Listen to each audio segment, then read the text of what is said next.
All right, our next beer is the Blackwing Lager, a champion of flavor from Union Craft Brewing. It is 4.8%. We bumped up 0.3. Woo! This crisp, clean, dark lager begins with hints of roasted coffee beans and rich chocolate, but showcases a surprising light body and mouthfeel.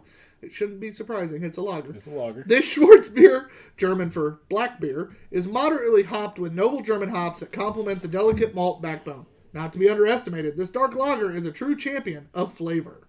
Caca! That's on there. And it has an exclamation point. So you gotta do it right. Ooh. Cam. Here we go! Here we go! And you set that down there perfectly. Nice.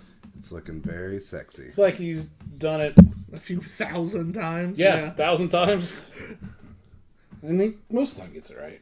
Nose is nice. A little bit of roast, a little bit of chocolate, a little bit of coffee. I'm a fan of the nose. So I'm trying to get a picture of this new Craft Brewing glass. It's badass.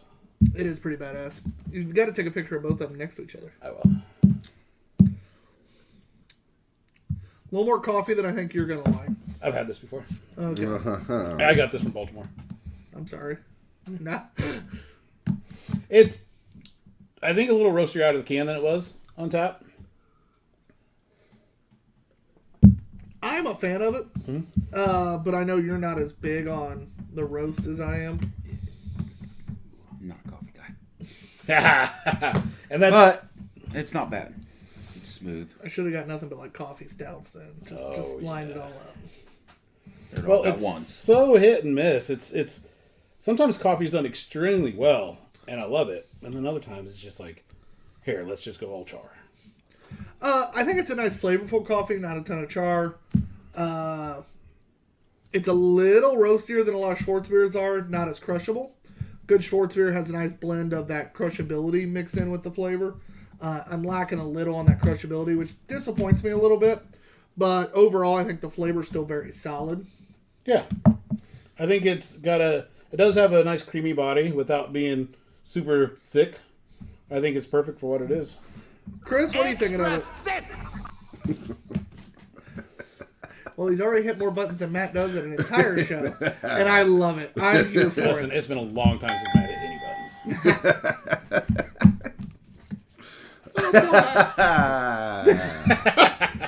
buttons. Chris, what do you think of the beer? Let me get a fresh drink here. I don't know. It's not great. It's not bad. I think it's smooth. I like coffee. I like the flavor. I think it works well. I'm not mad about it at all. I would drink a whole pint of it and not complain. I mean, I wouldn't complain. I want more crushability. Yep. I mean, I would like a little bit more flavor on the end, but I would not drink a pint of that. no. No. So we rotate. So you actually would go first. With 3 being a perfectly average beer. Just keep that in mind. I'll give it a 3 just because it's unusual for somebody to not like coffee. So I feel like if people like coffee, they're going to like it. Yep. So Very true. I'm a coffee whore. I can handle it. Just couldn't do a pint. I like it.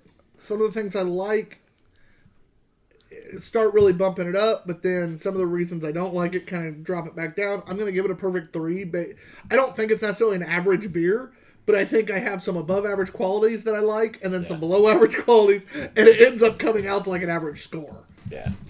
I think it's funny because in Baltimore, I did have it on tap, and so many times we have a beer on tap versus a beer in can, and in most cases, people argue on tap's better, except for Zombie Dust. Zombie Dust is way better in cans. Oh, absolutely. Established. Even better, and you think more than the bottles? Oh, it's not even close. Way better. Canned Zombie Dust is so good. Everything else, yeah.